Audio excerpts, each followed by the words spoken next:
Ads. Alors vous cliquez ici voilà, sur les 3 points. Après vous cliquez sur toutes les campagnes. Vous vous assurez que vous êtes sur campagne. Et après vous allez trouver 0 campagne au début. Donc vous cliquez sur le plus pour créer votre première campagne et votre nouvelle campagne qui va voilà, se diffuser sur le réseau de recherche. Avant qu'on se lance sur la création de la campagne, j'aimerais qu'on jette un œil sur le parcours de l'acheteur. Donc c'est une sorte de mise en situation.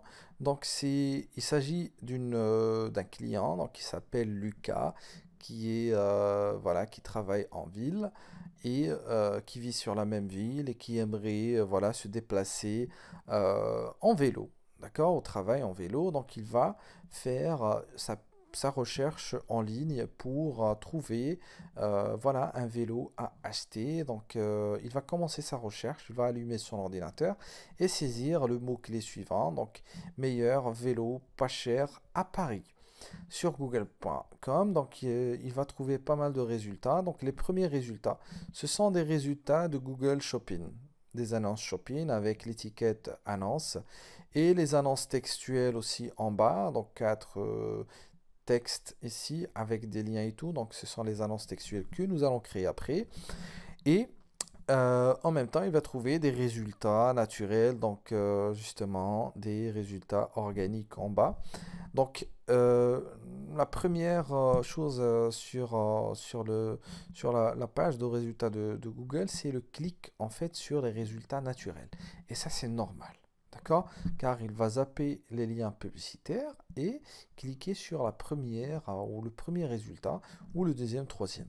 Mais il ne va pas trouver de pertinence sur le premier, deuxième, troisième. Peut-être qu'il va tomber sur des articles de blog qui parlent des VTT, etc., mais qui n'est pas vraiment pertinent.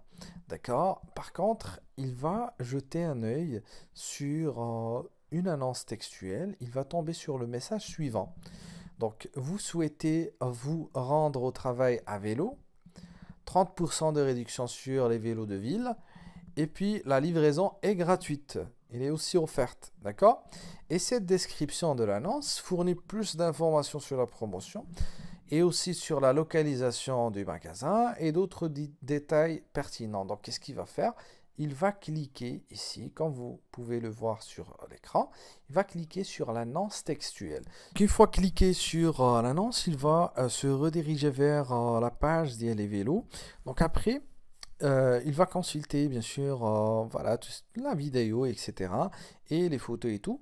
Et il aime bien les modèles, mais il préfère bien sûr réfléchir plus longuement avant de faire un achat.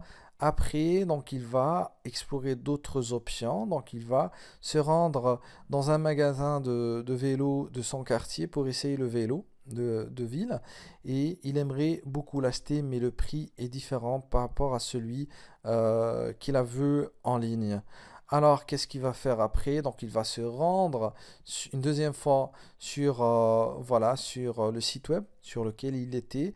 Il s'apprête à effectuer son achat et voilà, à payer bien sûr avec le prix qui lui convient le plus.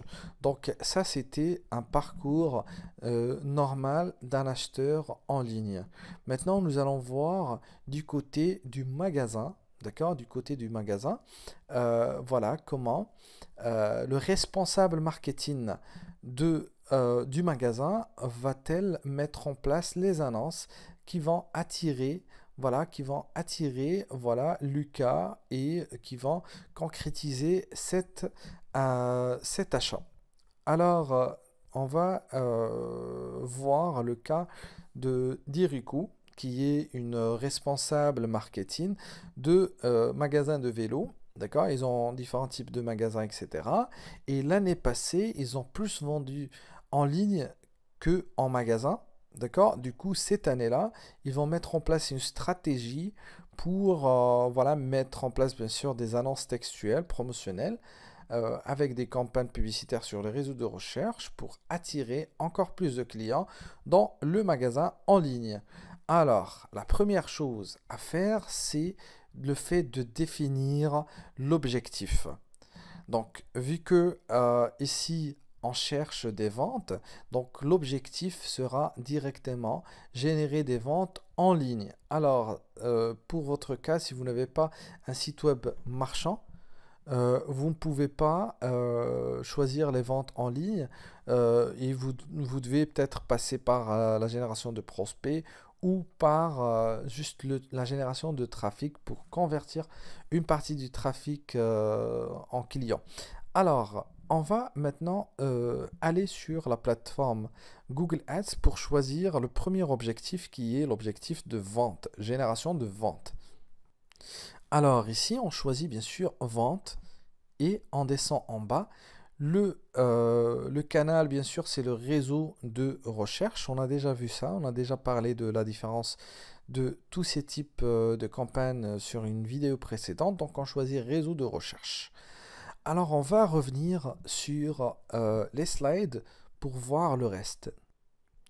Lorsque on a choisi le réseau de recherche, ça inclut en même temps, par défaut, les partenaires du réseau de recherche. Alors, notre publicité va apparaître à la fois sur les sites web de recherche de Google, google.fr, .com, je sais pas quoi, d'accord. Donc, après, sur les résultats de recherche sur Google Play aussi, sur Google Shopping et Google Maps aussi, et aussi sur des sites web de recherche autres que Google, comme par exemple CNN. On a vu le cas sur une autre vidéo de New York Times aussi, qui est un partenaire de Google, qui s'associe à Google pour diffuser les annonces ciblées sur les recherches.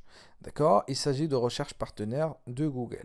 Alors, notez bien ici que vous avez également la possibilité d'élargir votre audience avec le réseau Display, qui permet d'afficher les annonces textuelles cette fois sur les sites web qui s'associent à Google. Donc on revient sur notre campagne. Maintenant, il nous demande de choisir voilà, comment on souhaite atteindre notre objectif.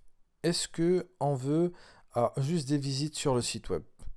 Oui. Donc pour notre cas, ça va mettre bien sûr des visites vers le site web. Donc on peut mettre ici notre site web. Supposons qu'on a par exemple vélo.com,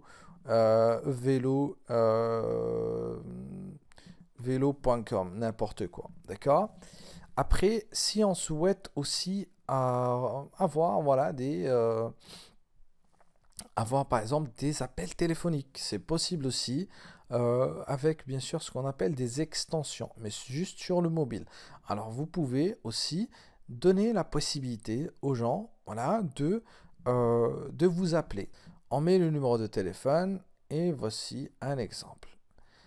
Voilà, et puis si vous voulez que les personnes puissent vous rendre visite en magasin. Alors après, on va vous demander de choisir l'établissement sur Google My Business. De toute façon, pour cet exemple-là, on va créer une vidéo spéciale pour ça. Alors, donc je peux enlever carrément les appels pour rendre le cap moins compliqué. Voilà, le nombre de téléchargements d'applications, c'est pas important. Alors, on clique sur Continuer pour aller sur les paramètres de la campagne. Alors, sur le nom de la campagne, sur l'objectif, bien sûr, c'est des ventes. On redemande aussi l'objectif une deuxième fois si on veut, si jamais on souhaite voilà, le changer. Le nom de la campagne, il faut qu'il soit explicite. Par exemple, ici, je cherche des ventes, bien sûr, sur le site web, bien sûr. Et puis, je cherche, voilà, je mets une promo, par exemple, promo mars, et je peux mettre l'année. Alors, pourquoi avoir mis tous ces détails-là? Pour simplifier la recherche après. Parce que après ou d'ici 6 mois, par exemple, je vais me retrouver avec une petite dizaine voilà, de campagnes. Et pour simplifier un peu la recherche, ici, donc, je dois mettre des indicateurs. Par exemple, ici, je peux cliquer et taper juste promo mars et je vais tomber sur la campagne suivante. Alors, sur le réseau, on a parlé de ça. Sur le slide, on a précisé qu'on a la possibilité d'inclure le réseau du display, d'accord, pour voilà, élargir un peu notre audience. Alors pour mon cas, je préfère pas. pour le moment, je préfère pas parce que sur le réseau de recherche, je suis sûr que les personnes ont vraiment tapé voilà, un mot-clé ou un terme de recherche qui est lié à ou pertinent par rapport à ce que je vends. D'accord? Sinon, donc je peux cliquer ici afficher plus de paramètres, d'accord, pour choisir la date début et date de fin. Donc, bien sûr, une campagne publicitaire doit avoir une date de début et une date de fin. Pourquoi? C'est pour tirer des leçons le plus rapidement possible et lancer une deuxième, troisième, quatrième campagne publicitaire et chaque fois faire des itérations avec, bien sûr, des optimisations. Alors, je peux commencer par exemple la semaine prochaine, hein, donc samedi, dimanche, donc lundi prochain, je commence ma publicité comme je peux la diffuser dès maintenant. Et la date de fin, donc je vais mettre combien? Je vais mettre 3 semaines hein, ou la plus. Je vais mettre par exemple ici, vu que je l'ai appelé mars, je pense, je vais mettre jusqu'à voilà, le 15 mars, n'importe quoi. Donc juste, mais je pense que les campagnes ne doivent pas durer longtemps. De toute façon, ils doivent s'arrêter. L'option des URL, aucune option.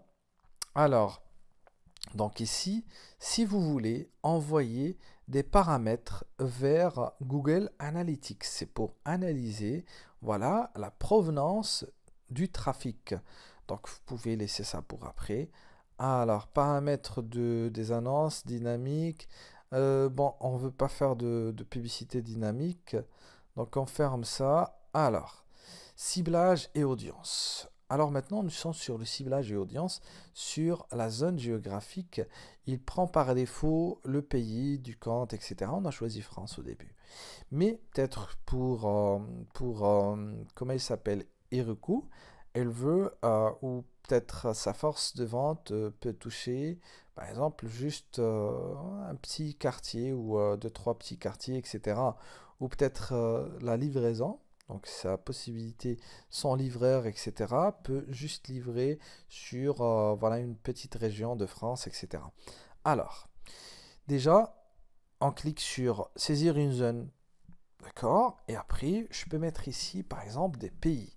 Supposons que Heroku, d'ici 1 ou 2 ans, souhaite, par exemple, vendre ses produits dans la francophonie occidentale. Donc, on parle ici de Canada ou juste du Québec. D'accord? France. Donc, je peux mettre ici inclure. D'accord? Québec. OK. Je peux inclure ici Belgique. D'accord? Aussi, si elle a la possibilité de livrer, faire livrer ses clients en Belgique à partir, bien sûr, de leur point de vente en France, par exemple. Belgique, Québec. Donc, je peux mettre d'autres pays ici, par exemple Suisse. Donc, Suisse, pays, c'est ça. Voilà, donc le pays, 7 millions de personnes, etc. Alors, je peux mettre ici France, toute la France, par exemple, comme pays. Voilà, 60, plutôt 50 millions et quelques. Alors, quand j'ai mis ces pays-là, donc j'ai des zones géographiques constituées de pays. Donc, c'est un peu large. D'accord? Ça donne des millions voilà, sur l'audience. Mais sinon, je peux cliquer sur recherche avancée pour ne pas choisir des zones, mais juste des rayons. D'accord? Donc je peux cliquer sur rayon, par exemple, supposons que on veut pas cibler des pays. Par exemple, pas toute la France. Les autres pays, ça va parce que on a la possibilité de livrer grâce à un système de livraison, etc. Mais sinon, si je veux cibler juste les personnes, par exemple, alors je peux scroller. Qu'est-ce que je fais? Donc je clique ici et après je descends, je double-clique et j'aperçois Paris. Supposons que on veut par exemple cibler les personnes qui sont juste autour par exemple du 9e arrondissement ici par exemple. D'accord? Donc je peux mettre un petit rayon ici de combien, pas de miles, mais de kilomètres. Je peux mettre juste, par exemple, 4 km. 4 km, des fois, c'est beaucoup. D'accord? Et je clique sur le repère, donc je peux le mettre sur l'endroit exact ici. D'accord? Et puis voilà. Sinon, j'ai une deuxième option. Je peux cliquer sur cibler et puis voilà, il va mettre voilà, des paramètres de latitude, longitude, etc. Et puis sinon ici, qu'est-ce que je peux faire? Je peux juste taper et voir est-ce qu'il y a le 9e arrondissement. Je mets 9E, comme j'ai trouvé sur la carte, il me dit qu'en quoi il existe sur Paris, sur Lyon, sur Marseille. Donc je clique sur cible et puis comme ça il va mettre un autre. Et comme ça je vais enlever le premier parce que c'est pas... Non, il fallait le garder en fait. Donc je refais la même chose. Donc j'enlève ce premier et puis je mets le deuxième. 9e, 9E par exemple, arrondissement de Paris. Et puis voilà, donc il a mis au centre le 9e arrondissement ici et il met 4 km sur tous les sens. C'est-à-dire que les personnes qui sont à l'intérieur vont voir la publicité et ceux qui sont à l'extérieur, non. Donc je peux mettre autour d'autres repères, etc. Donc je peux juste dézoomer un peu et choisir un autre quartier ici, par exemple. Et je clique sur cibler, comme on a vu tout à l'heure. Et après, donc, il va mettre deux. À côté de ça, il s'ajoute bien sûr les autres pays. Donc, je peux dézoomer pour voir tous les continents. Donc, il y a Suisse et une partie sur Paris, etc. Donc, c'était juste un exemple. Alors après, vous pouvez bien sûr revenir sur le ciblage normal, d'accord, par zone, d'accord, et inclure la France ici, d'accord. Donc vous pouvez chercher ici France comme pays et l'inclure. On a la possibilité d'exclure certains pays ou certaines zones. Par exemple, j'ai un concurrent incontournable ici. Par exemple, par exemple, Lille ou sur Nice ou sur une ville. Par exemple, ici, je peux exclure, par exemple, si j'ai, par exemple, où je peux pas faire livrer mes clients sur cette province, par exemple, je clique sur exclure. Il va la mettre en rouge ici. Ça veut dire que tout le pays, il est inclus, sauf cette ville. OK? Et puis voilà. Donc, à côté de ça, afficher toutes les zones. Voilà, donc je vais cliquer sur afficher toutes les zones. Voilà, afficher par région.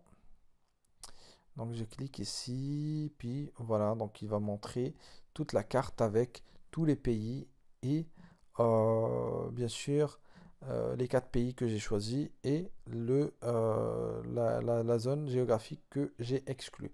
Alors vous cliquez sur enregistrer, donc comme ça on a bien ciblé les gens qu'on peut bien sûr faire. Alors en bas, on trouve voilà, la cible. Par défaut, il prend les personnes situées dans les zones, donc ça c'est évident. Mais à côté, il prend aussi les personnes qui sont intéressées par celle-ci. Alors moi, j'aime pas ça, donc j'aime la deuxième plutôt. C'est pour vendre des vélos, c'est pas pour s'intéresser à des zones précises. Vous pouvez la cocher quand, par exemple, il s'agit par exemple, d'une agence de voyage, quelque chose comme ça, et que les personnes, par exemple, avant de se rendre, par exemple, à Paris, ils vont faire des recherches. D'accord? Et vous, une fois qu'ils sont, par exemple, sur Paris, vous pouvez les intercepter avant. D'accord? Donc, pour notre cas, non, on prend la deuxième. Exclure les personnes, etc. Voilà, c'est recommandé. Et après, la langue, si on met rien, donc ça veut dire qu'il inclut tout. Sinon, vous devez choisir la langue que les personnes utilisent dans leur navigateur et dans leur compte, etc. Mais principalement, c'est le navigateur. Après, l'audience. Alors, on a choisi la cible, mais il se peut que sur cette cible-là, d'accord, sur cette zone géographique, des personnes qui tapent des recherches, mais qui ne sont pas vraiment intéressées par les vélos. Juste, voilà, en utilisant des termes de recherche qui sont un peu similaires à nos produits. Donc, ça ne veut pas dire qu'ils vont acheter du coup. Ici, on peut être plus précis en choisissant ici des audiences, voilà, qui sont plus ou moins affinées par exemple, ici sur la recherche, vous pouvez taper juste vélo. D'accord? Sur vélo, qu'est-ce qu'il va faire? Il va vous donner, par exemple, vélo et accessoires. Donc, vous cliquez dessus. Vous avez, par exemple, 500 millions jusqu'à 1 milliard d'impressions. D'accord? Sur Belgique, France, etc. Ce qui est juste énorme. D'accord? Et après, quand je clique dessus, j'ai ici, voilà, plusieurs idées. Donc, je clique dessus et je trouve une audience d'affinité, d'accord? Donc, il s'appelle passionné de cyclisme. Donc, je peux sélectionner les personnes qui sont passionnées de cyclisme. Alors, juste avec ça, je pense que j'ai bien affiné mon audience. Alors, j'ai les paramétrages de ciblage, j'ai deux options. Soit que je reste sur un ciblage et voilà, donc je restreins mon audience.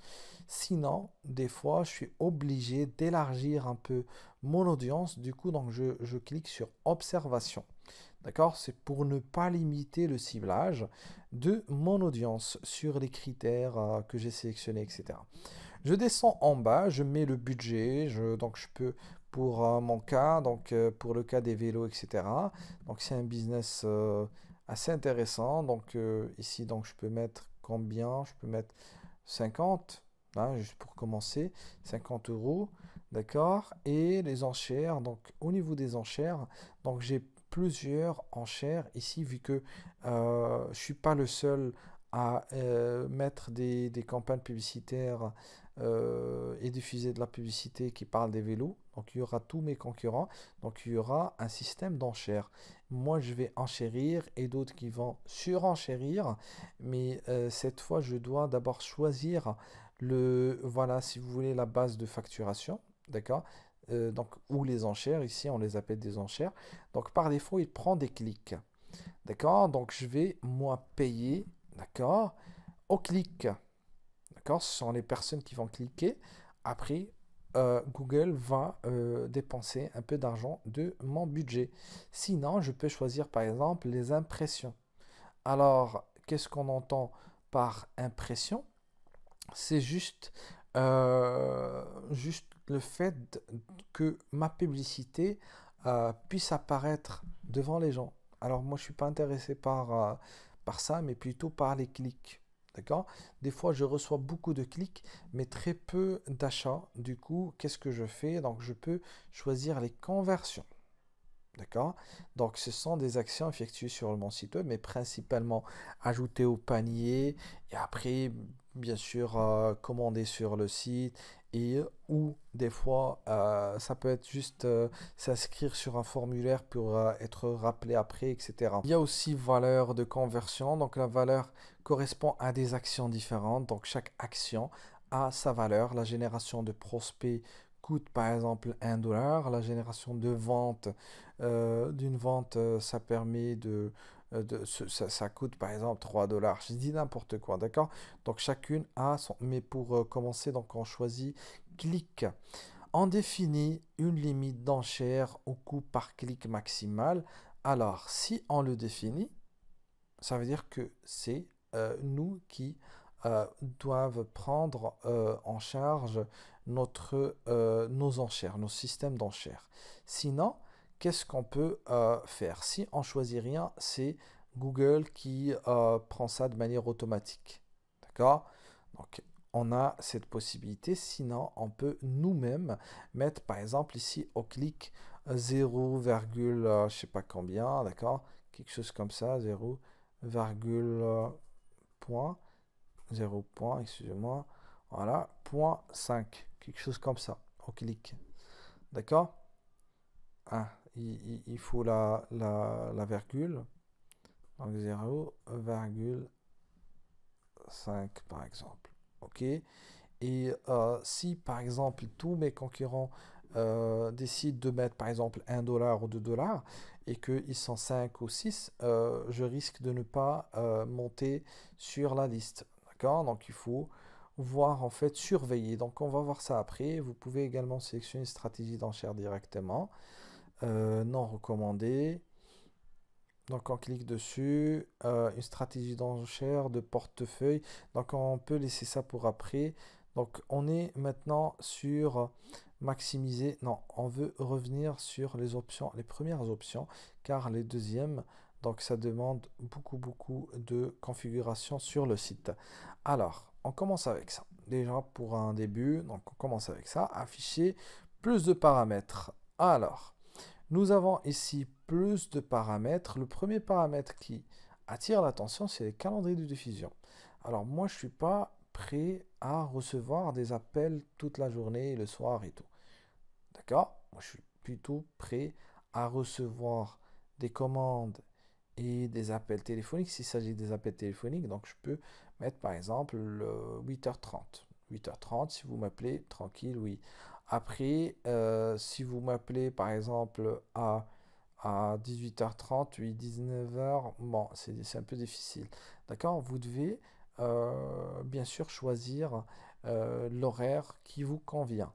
C'est la publicité, elle va être diffusée juste sur cette plage horaire. Donc c'est à vous de décider. Sinon, s'il s'agit juste du trafic sur le site web, vous pouvez laisser toute la journée, c'est-à-dire tous les jours de la semaine, et on va traiter voilà tout ça après, d'accord, ou soit qu'il est traité des fois de manière automatique, d'accord. Vous avez ici les paramètres de conversion. Alors, vous cliquez dessus. Donc, on l'utilise lorsque sur le choix des enchères, le système d'enchères, on choisit ici plusieurs actions, ou la valeur de conversion. Ça veut dire qu'on aura plusieurs actions et chaque action a un coût, si vous voulez. Donc, pour ce faire, donc, on doit revenir en arrière, etc. Rotation, donc vous pouvez privilégier les annonces les plus performantes.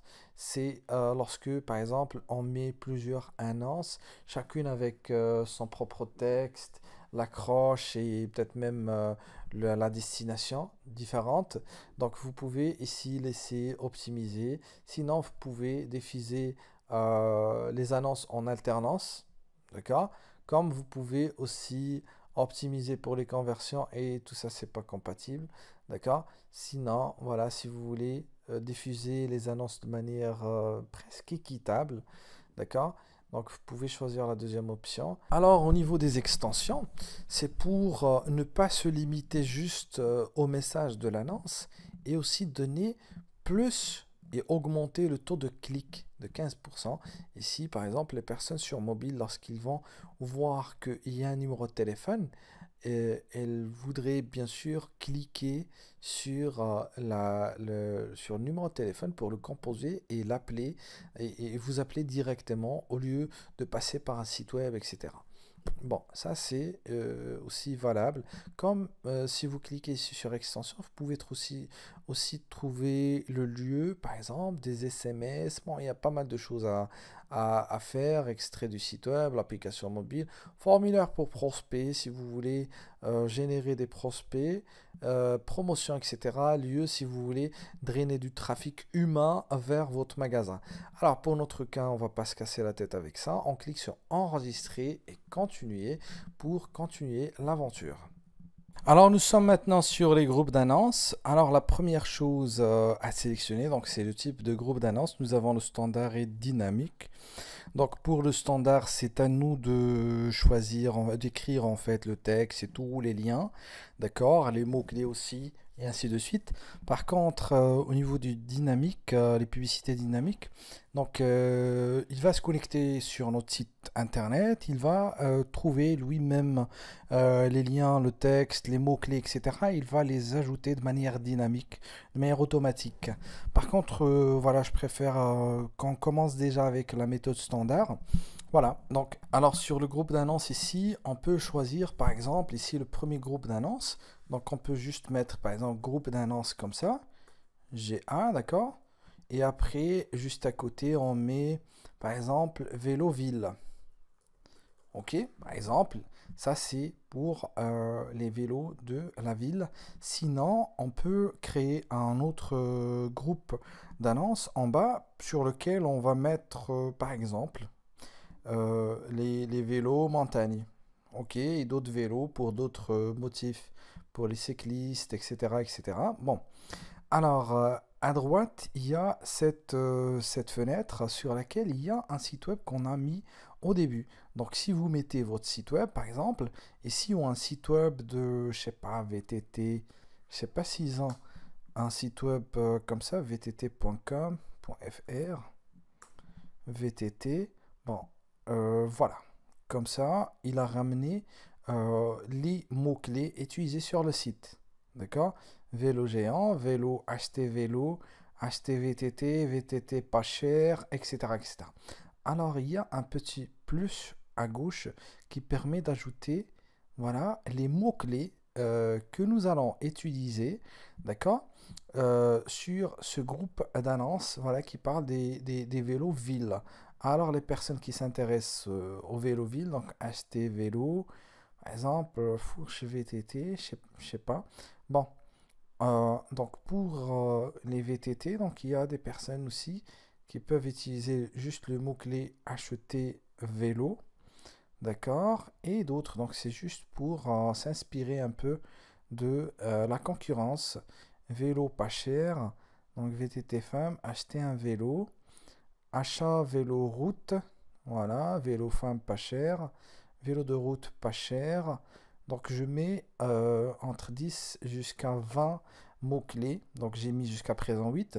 Donc vous pouvez faire pareil. De toute façon, ça c'est juste une étude de cas. Et c'est pas très réel.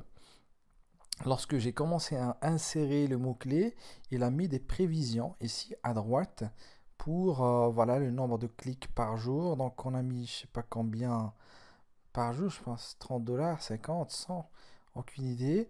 Sinon, pour le CPC moyen, c'est-à-dire le coût par clic moyen, c'est-à-dire lorsque les personnes vont cliquer sur mon lien, combien je vais payer en moyenne. Donc, il a mis 0,3, nous on a mis 0,5 comme plafond, c'est-à-dire si ça dépasse, la moyenne dépasse 0,5, je suis prêt à abandonner la course et ne pas afficher, etc. Donc, acheter VTT, acheter, voilà, promo VTT, mais ça c'est lié à vente de vélo. Donc, on va utiliser juste ceux qui ont, voilà, le mot-clé vélo, vente vélo. Voilà, on a déjà choisi, je pense, ça avant, VTT, vente VTT. Alors, des fois, lorsque, par exemple, vous tapez Carem, la solution la solution comme le concurrent de Uber, etc. Donc, qu'est-ce qui se passe? En fait, on aperçoit en fait la publicité de Uber. Et quand des fois on utilise Uber comme mot-clé sur la barre de recherche, il y a Karim aussi qui vient se positionner. Pourquoi? Parce qu'il a inclus les mots-clés qui sont liés à son concurrent, dont bien sûr le nom commercial du concurrent. Alors bref, alors on a mis un certain nombre de mots-clés qui sont propres au groupe d'annonces ici. Après, je descends en bas, je peux créer un deuxième. Mais peut-être qu'on va laisser ça pour après. Alors j'enregistre pour passer aux annonces. Maintenant qu'on a défini 15, je pense 12, une douzaine de mots-clés. C'était juste un exemple, hein. Donc, il est temps de créer une nouvelle annonce textuelle. Donc, l'écran divisé en deux parties. Donc, à droite, on a l'aperçu sur mobile et sur ordinateur. Et à gauche, on a voilà, la possibilité de mettre le texte. Alors, Lucas, tout à l'heure, il a trouvé la publicité suivante avec le texte suivant. Vous souhaitez vous rendre au travail à vélo. Deuxième message, 30% de réduction sur les vélos de ville, livraison gratuite. Alors on va faire pareil. Donc on met le premier titre qui va s'ajouter ici, deuxième, ici on veut ajouter plus de titres. Donc on a aussi la possibilité, mais sauf que ici on est limité sur 30 caractères. On n'aura pas la possibilité de mettre par exemple ici, vous souhaitez vous rendre au travail à vélo. C'est 44 plus le point d'interrogation, ça fait 45 caractères, c'est beaucoup. Du coup, donc on va séparer ça, d'accord? Donc on va mettre ça en deux parties ou choisir une autre expression. De toute façon, voilà, donc on va mettre la première structure et après on limitera le texte. Voilà, ici on met le deuxième message, c'était quoi? C'était 30% de réduction sur sur les vélos de ville, pas possible. D'accord? Sinon, sur le troisième message, donc on met ici livraison gratuite à domicile. Gratuite ou juste livraison gratuite, parce que c'est compris, livraison c'est à domicile gratuite. Puis voilà, donc il nous reste ici juste d'enlever aller au travail à vélo, par exemple ici.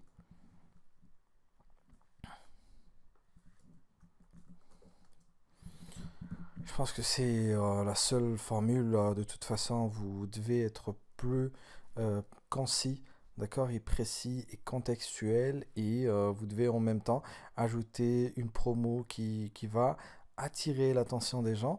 30% sur de réduction, là c'est normal, sur les vélos de ville. Voilà, par exemple, on a mis, on respecte, parce que sinon il ne va pas l'accepter, hein. D'accord? Quand il vous dit 30 caractères, ça veut dire que vous ne devez pas les dépasser. Après, donc en bas, vous avez chemin à afficher. Alors, on a mis les trois titres. Donc, aller au travail à vélo. Normalement, on devait mettre ici vous tente. Voilà, 30% sur les vélos de la ville, livraison gratuite. Au niveau du chemin à afficher, donc vous pouvez mettre ici par exemple juste vélo ville. D'accord? Et ici, mettre par exemple là le nom par exemple VTT, blablabla. D'accord? Donc la référence du produit, etc. Donc après, vous pouvez descendre en bas et écrire du texte qui va, voilà, être bien sûr précis, conçu et en même temps doit être contextuel, un peu fun et qui va attirer l'attention des gens. Donc on peut utiliser deux descriptions, d'accord?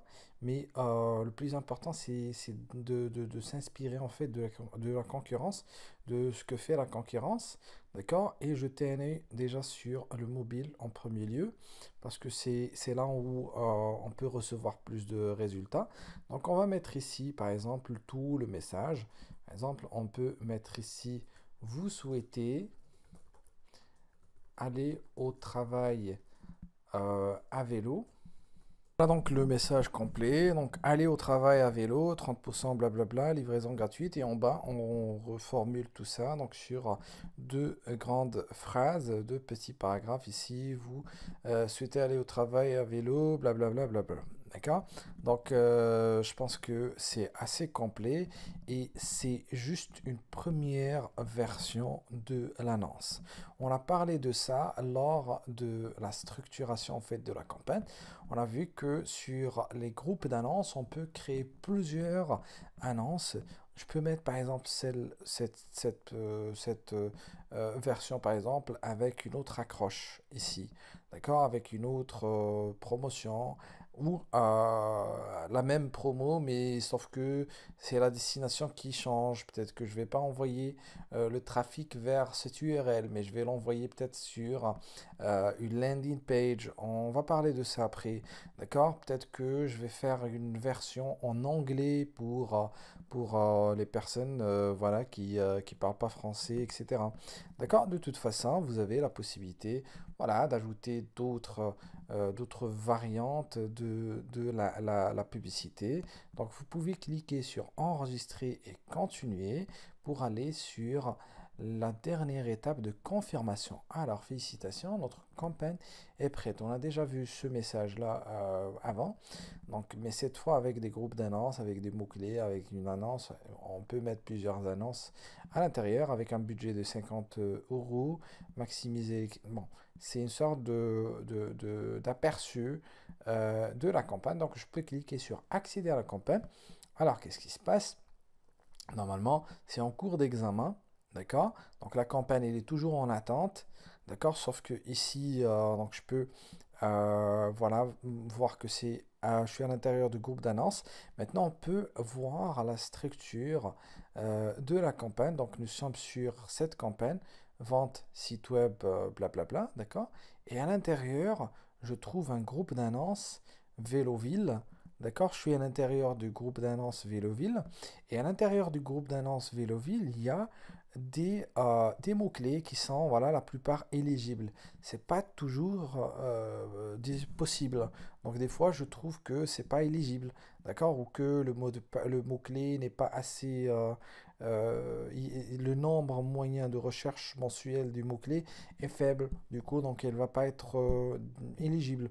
Du coup, donc j'ai ce tableau, d'accord, qui me montre ici l'évolution ou la progression de recherche, etc., de chacun des mots-clés. Donc, par exemple, achat vélo, j'ai son état en attente. Il va certainement être accepté. L'URL finale, on l'a pas précisé ici. Sinon, les clics, les impressions, c'était R, et ainsi de suite. Donc, tous ces KPI-là donc, vont m'aider à mieux gérer ma campagne et à mieux voilà, décider après pour soit arrêter le mot-clé ou changer ou ajouter d'autres mots-clés car il y a moyen donc après avoir lancé ma campagne d'ajouter d'autres mots-clés pour remplacer d'autres ou juste pour renforcer une décision, une direction, etc. Donc je pense qu'on a fait le tour. Donc on a lancé notre première campagne publicitaire sur la plateforme Google Ads. Donc merci, à la vidéo prochaine.